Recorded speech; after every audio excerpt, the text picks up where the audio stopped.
Day 136, 2026, February 18th. Mathew 24. The destruction of the temple and signs of the end times. Jesus left the temple and was walking away when his disciples came up to him and called his attention to its buildings. "Do you see all these things?" he asked. "Truly I tell you, not one stone here will be left on another. Every one will be thrown down." As Jesus was sitting on the Mount of Olives, the disciples came to him privately. "Tell us," they said, "when will this happen, and what will be the sign of your coming and of the end of the age?" Jesus answered, Watch out that no one deceives you, for many will come in my name claiming, 'I am the Messiah,' and will deceive many. You will hear of wars and rumors of wars, but see to it that you are not alarmed. Such things must happen, but the end is still to come. Nation will rise against nation, and kingdom against kingdom. There will be famines and earthquakes in various places. All these are the beginning of birth pains. Then you will be handed over to the persecuted and put to death, and you will be hated by all nations because of me. At that time, many will turn away from the faith and will betray and hate each other, and many false prophets will appear and deceive many people. Because of the increase of wickedness, the love of most will grow cold. But the one who stands firm to the end will be saved. And this gospel of the kingdom will be preached in the whole world as a testimony to all nations. And then the end will come. So when you see standing in the holy place the abomination that causes desolation, spoken of through the prophet Daniel, let the reader understand. Then let those who are in Judea flee to the mountains. Let no one on the housetop go down to the field. Let no one on the housetop go down to take anything out of the house. Let no one in the field go back to get their cloak. How dreadful it will be in those days for pregnant women and nursing mothers. Pray that your flight will not take place in winter or on the Sabbath, for then there will be great distress unequaled from the beginning of the world until now, and never to be equaled again. If those days had not been cut short, no one would survive, but for the sake of the elect, those days will be shortened. At that time, if anyone says to you, 'Look, here is the Messiah,' or 'There he is,' do not believe him. Do not believe it, for false messiahs and false prophets will appear and perform great signs and wonders to deceive, if possible, even the elect. See, I have told you ahead of time. So if anyone tells you, 'There he is, out in the wilderness,' do not go out, or 'Here he is, in the name,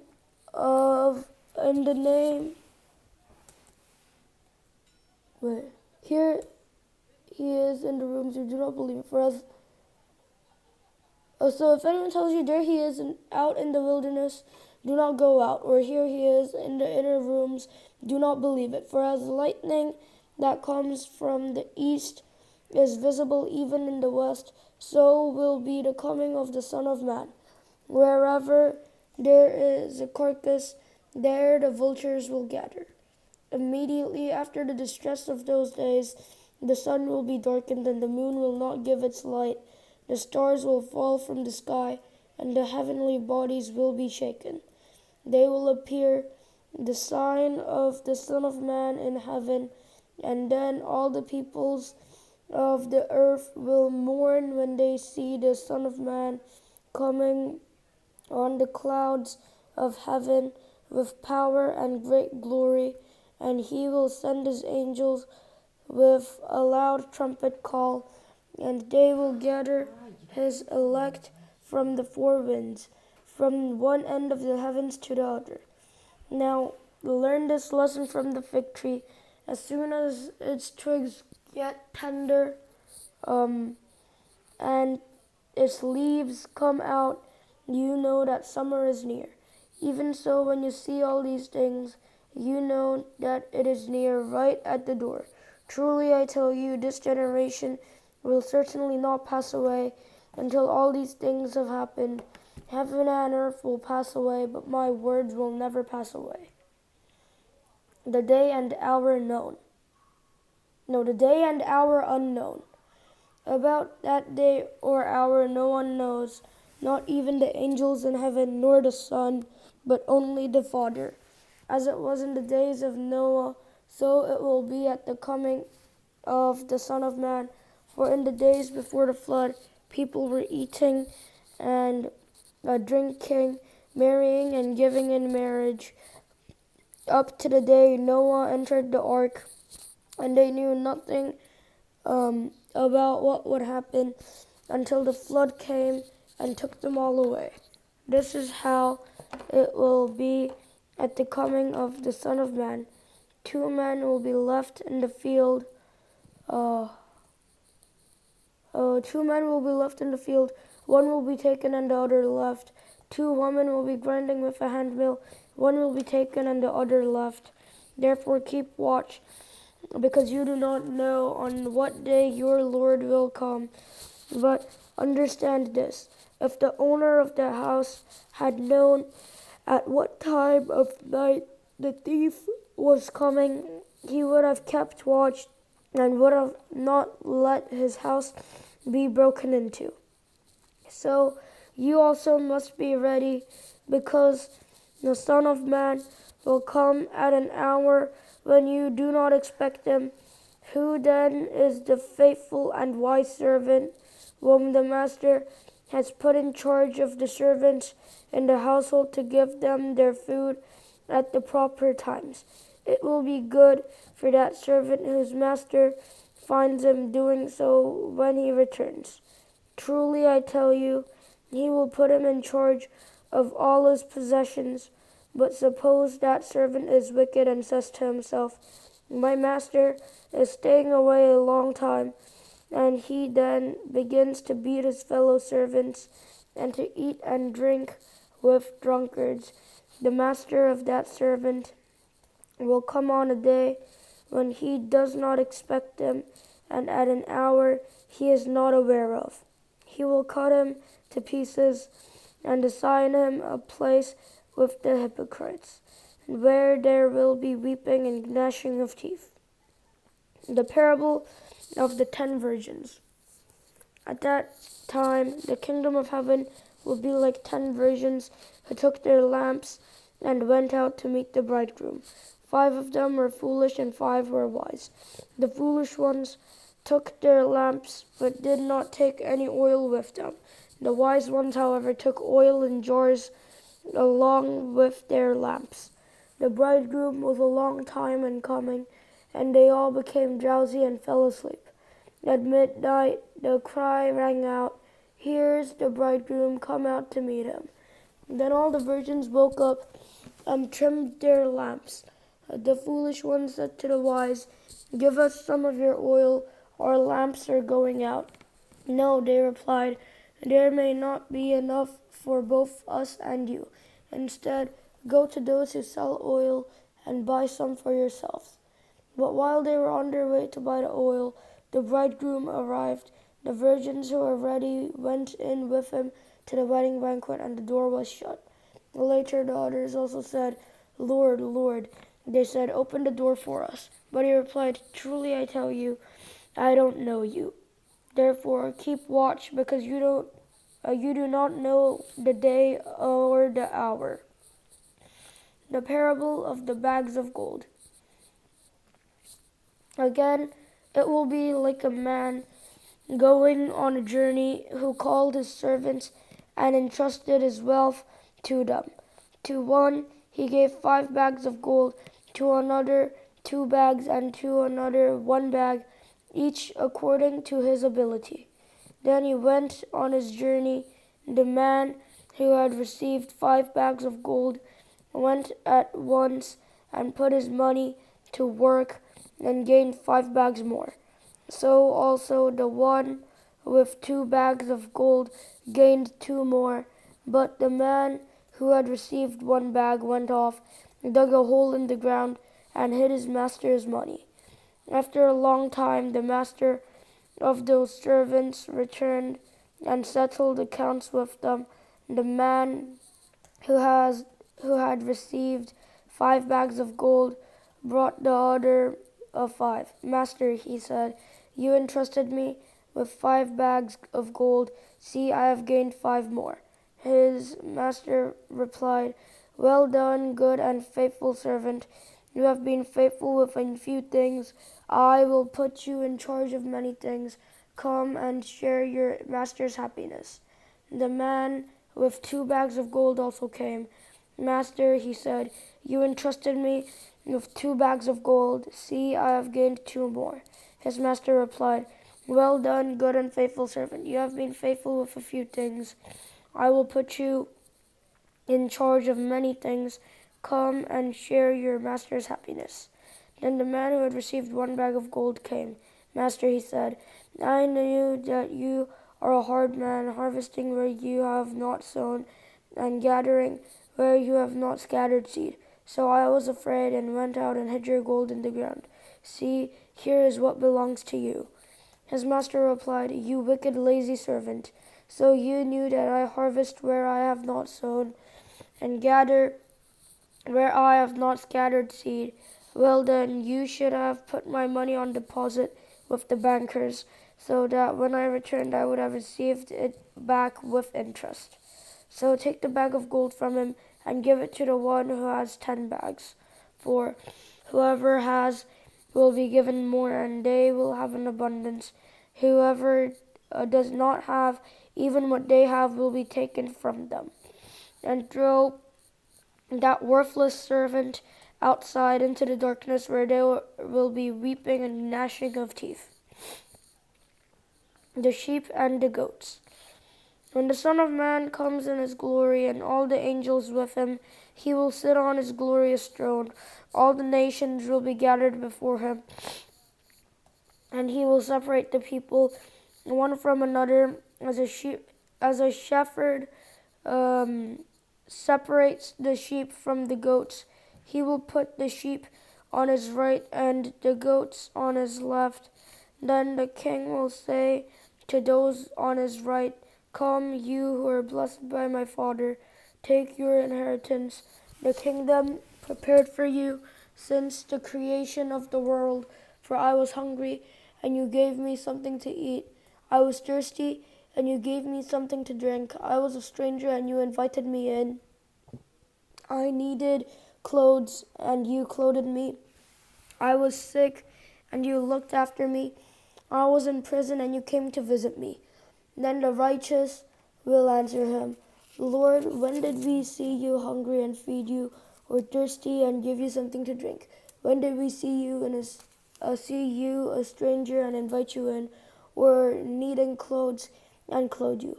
When did we see you sick or in prison and go to visit you?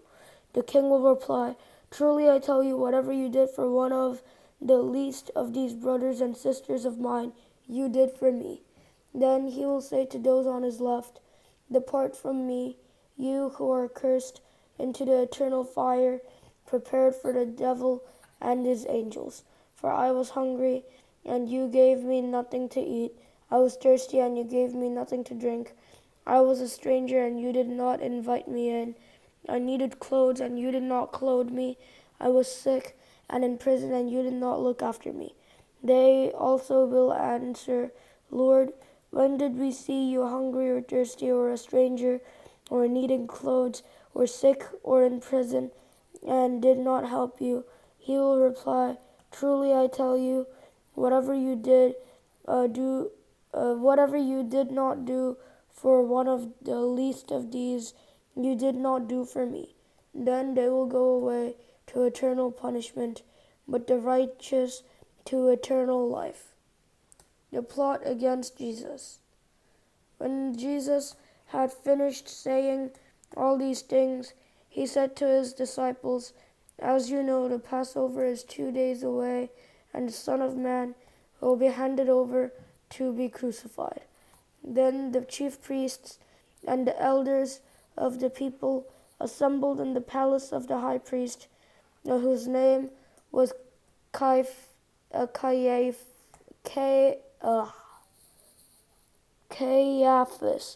and they schemed to arrest Jesus secretly and kill him. But not during the festival, they said, or there may be a riot among the people. And Jesus anointed at Bethany. While Jesus was in Bethany, in the home of Simon the leper, a woman came to him with an alabaster jar of very expensive perfume, which she poured on his head as he was reclining at the table. When the disciples saw this, they were indignant. "Why this waste?" they asked. "This perfume could have been sold at a high price and the money given to the poor." Aware of this, Jesus said to them, "Why are you bothering this woman? She has done a beautiful thing to me. The poor you will always have with you, but you will not always have me. That when she poured this perfume on my body, she did it to prepare me for burial. Truly I tell you, wherever this gospel is preached throughout the world, what she has done will also be told in memory of her." And Judas agrees to betray Jesus. Then one of the 12, called Judas Iscariot, went to the chief priests and asked, "What are you willing to give me if I deliver him over to you?" So they counted out for him 30 pieces of silver. From then on, Judas watched for an opportunity to hand him over. The Last Supper. On the first day of the festival of unleavened bread, the disciples came to Jesus and asked, "Where do you want us to make preparations for you to eat the Passover?" And he replied, "Go into the city to a certain man and tell him, 'The teacher says, my appointed time is near. I am going to celebrate the Passover with my disciples at your house.'" So the disciples did as Jesus had directed them and prepared the Passover. When evening came, Jesus was reclining at the table with the 12, and while they were eating, he said, "Truly I tell you, one of you will betray me." They were very sad and began to say to him, one after the other, "Surely you don't mean me, Lord." And Jesus replied, "The one who has dipped his hand into the bowl with me will betray me. The Son of Man will go just as it is written about him, but woe to that man who betrays the Son of Man. It will be better for him if he had not been born." And then Judas, the one who would betray him, said, "Surely you don't mean me, Rabbi." And Jesus answered, "You have said so." While they were eating, Jesus took bread, and when he had given thanks, he broke it and gave it to the disciples, saying, "Take and eat. This is my body." Then he took a cup, and when he had given thanks, he gave it to them, saying, "Drink from it, all of you. This is my blood of the covenant, which is poured out for many for the forgiveness of sins. I tell you, I will not drink from this fruit of the vine from now on until that day when I drink it new with you in my Father's kingdom." When they had sung a hymn, they went out to the Mount of Olives. Jesus predicts Peter's denial. When Jesus told them, "This very night you will all fall away on account of me. For it is written, I will strike the shepherd, and the sheep of the flock will be scattered.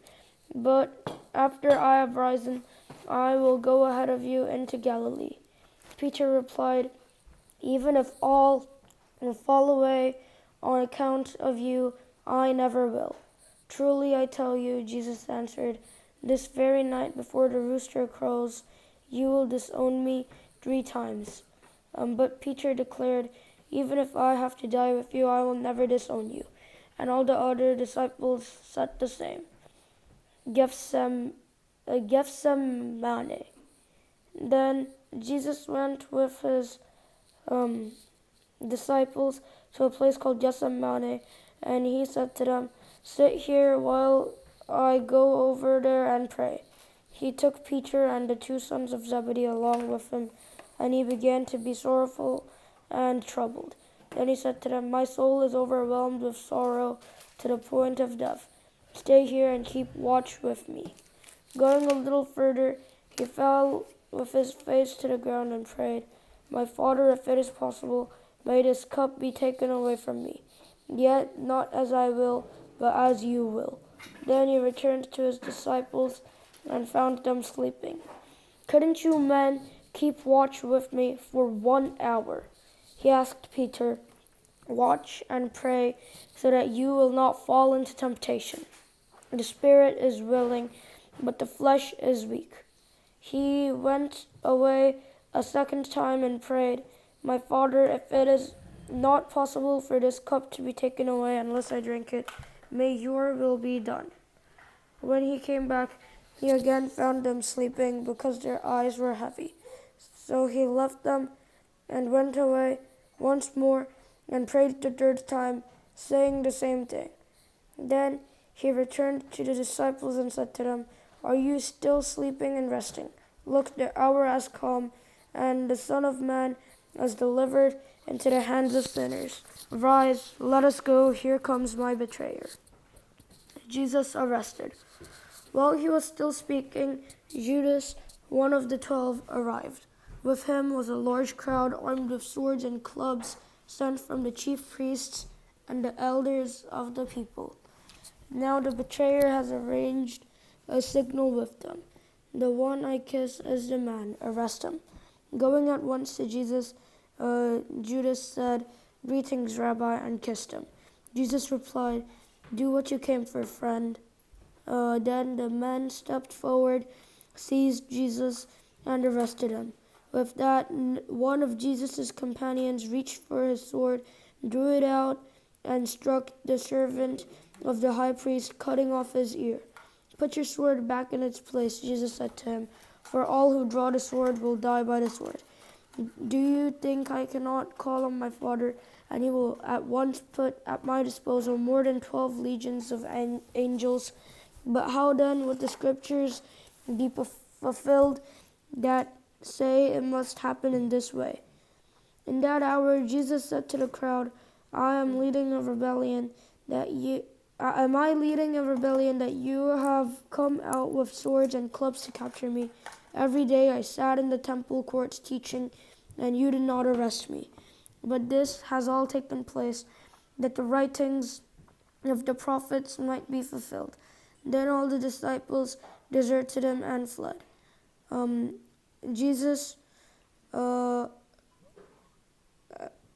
all the disciples deserted him and fled. Jesus before Sanhedrin. Then those who had arrested Jesus took him to Caiaphas the high priest, where the teachers of the law and the elders had assembled. But Peter followed him at a distance right up to the courtyard of the high priest. He entered and sat down with the guards to see the outcome. The chief priests and the whole Sanhedrin were looking for false evidence against Jesus so that they could put him to death. But they did not find any, though many false witnesses came forward. Finally, 2 came forward and declared, This fellow said, I am able to destroy the temple of God and rebuild it in 3 days. Then the high priest stood up and said to Jesus, Are you not going to answer? What is this testimony that these men are bringing against you? But Jesus remained silent. The high priest said to him, I charge you under oath by the living God. Tell us if you are the Messiah, the Son of God. You have said so, Jesus replied. But I say to all of you, from now on, you will see the Son of Man sitting at the right hand of the Mighty One and coming on the clouds of heaven. Then the high priest tore his clothes and said, "He has spoken blasphemy. Why do we need any more witness? Look, now you have heard the blasphemy. What do you think?" "He is worthy of death," they answered. And then they spit in his face and struck him with their fists. Others slapped him and said, "Prophesy to us, Messiah, who hit you?" Peter disowns Jesus. Now Peter was sitting out in the courtyard, and a servant girl came to him. "You also were with Jesus of Galilee," she said, but he denied it before them all. "I don't know what you are talking about," he said.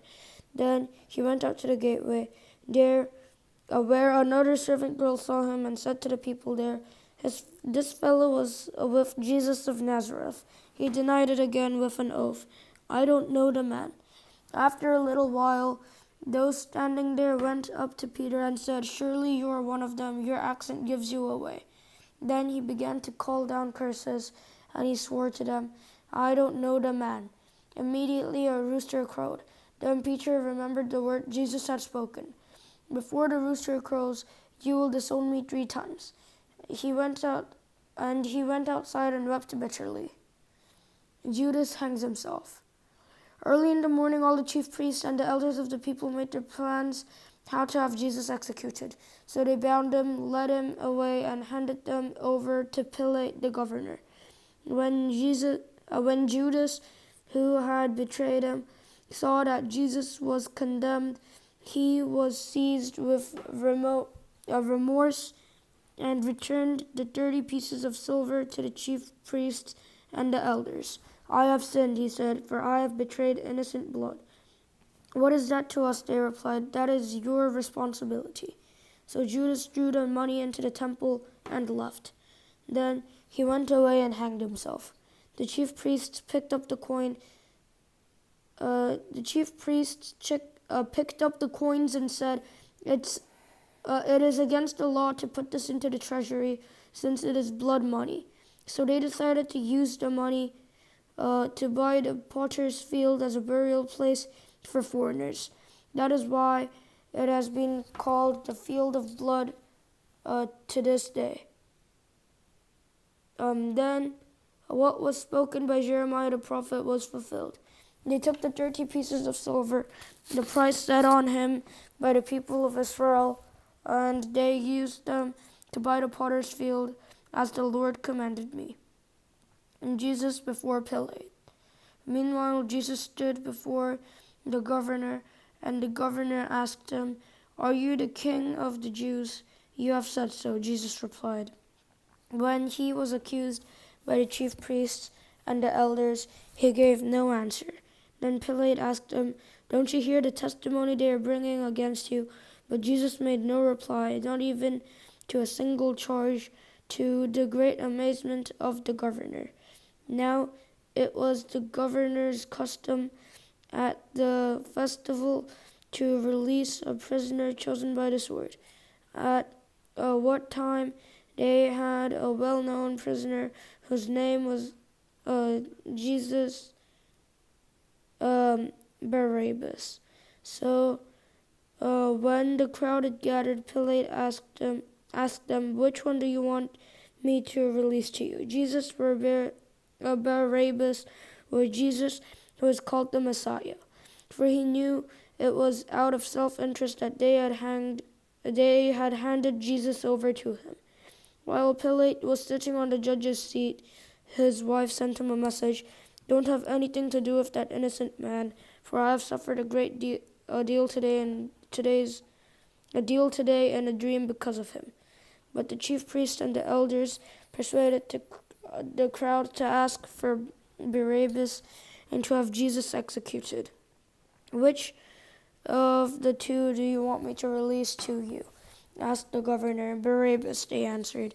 "What shall I do then with Jesus who is called the Messiah?" Pilate asked. They all answered, "Crucify him." "Why, what crime has he committed?" asked Pilate. But they shouted all the louder, "Crucify him." When Pilate saw that he was getting nowhere, but instead an uproar was starting, he took water and washed his hands in front of the crowd. "I am innocent of this man's blood," he said. "It is your responsibility." And all the people answered, "His blood is on us and all our children. His blood is on us and on our children." Then he released Barabbas to them, but he had Jesus flogged and handed him over to be crucified. The soldiers mock Jesus. Then the governor's soldiers took Jesus into the praetorium and gathered the whole company of soldiers around him. They stripped him and put a scarlet robe on him, then twisted together a crown of thorns and set it on his head. They put a staff in his right hand, and they knelt in front of him and mocked him. "Hail, King of the Jews," they said. They spit on him and took the staff and struck him on the head again and again. After they had mocked him, they took off the robe and put his own clothes on him. Then they led him away to crucify him. The crucifixion of Jesus. As they were going out, they met a man from Cyrene named Simon, and they forced him to carry the cross. They came to a place called Golgotha, which means the place of the skull. There they offered Jesus wine to drink mixed with gall, but after tasting it, he refused to drink it. When they had crucified him, they divided up his clothes by casting lots, and sitting down, they kept watch over him there. Above his head, they placed the written charge against him: "This is Jesus, the King of the Jews." 2 rebels were crucified with him, one on his right and one on his left. Those who passed by hurled insults at him, shaking their heads and saying, "You who are going to destroy the temple and build it in 3 days, save yourself, come down from the cross if you are the Son of God." In the same way, the chief priests, the teachers of the law, and the elders mocked him. "He saved others," they said, "but he can't save himself. He's the King of Israel. Let him come down now from the cross, and we will believe in him. He trusts in God. Let God rescue him now if he wants him, for he said, 'I am the Son of God.'" In the same way, the rebels who were crucified with him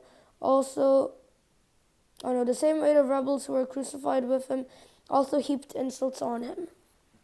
The death of Jesus.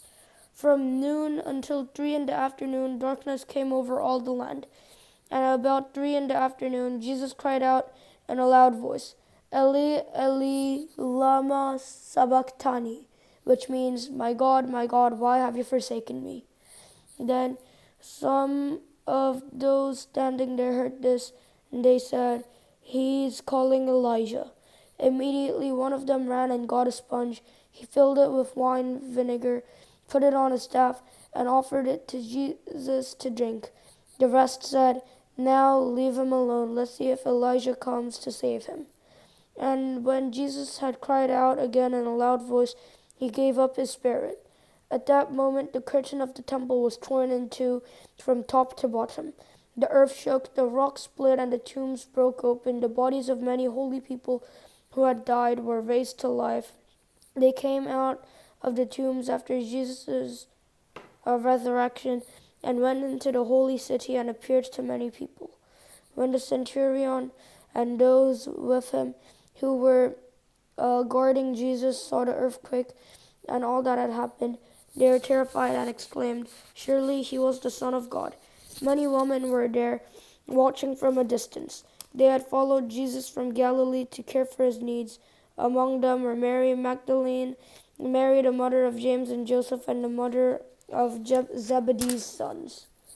The burial of Jesus. As evening approached, there came a rich man from Mathew named Joseph, who had himself become a disciple of Jesus. Going to Pilate, he asked for Jesus' body, and Pilate ordered that it be given to him.